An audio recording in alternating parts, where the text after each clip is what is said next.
mirë se vini në kanalin tonë Fuqia e Trurit.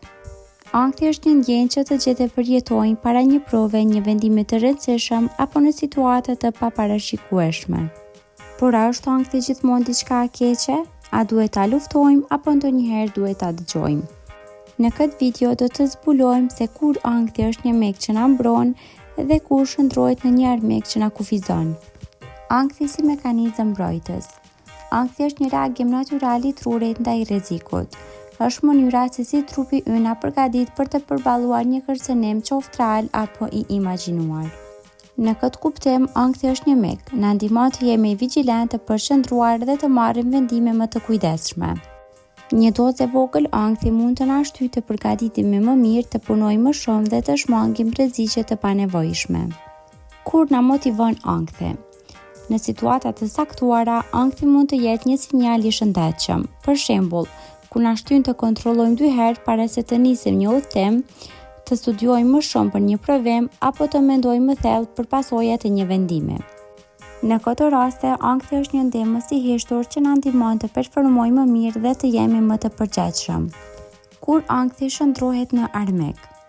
Kur ankthi është i vazhdueshëm pa një shkak të qartë dhe ndikon në jetën tonë të përditshme, atëherë ai nuk është më mik.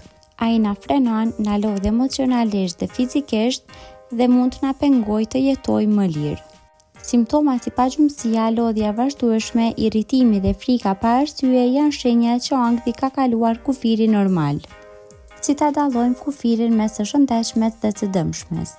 Pyetja që duhet i bëjmë vetes është: a më ndihmon kjo ndjenjë të ecë përpara apo më mban peng? Nëse ankthi vjen e ikën në situata të saktuara dhe më ndihmon të reagoj më mirë, është normal. Nëse më paralizon, më ndalon të marr vendime apo më shkëput nga realiteti, atëherë është koha të kërkoj ndihmë. Çfarë mund të bëjmë kur ankthi bëhet i tepërt? Ankthi i tepruar nuk duhet të na bëjë të ndihemi fajtor apo të dobët. Ka mënyra të shumta për ta menaxhuar, nga frymarrja, thellë dhe meditimi, te terapia psikologjike dhe ndonjëherë edhe trajtimi mjekësor. E rëndësishme është të mos e injorojmë për ta kuptojmë. Ankthi nuk është armik, është një sinjal që diçka ka nevojë për vëmendjen tonë. Ankthi mund të jetë mjek kur e dëgjojmë, e kuptojmë dhe e përdorim si një mjet për rritje personale, por mund të kthehet në armik kur e lëm të marr kontrollin. Balanca qëndron në vetdijen tonë dhe në gatishmërinë për të kërkuar ndihmë kur duhet. Kaq për këtë video. Faleminderit që na ndoqët dhe për më shumë video të tilla bëni subscribe, like dhe comment.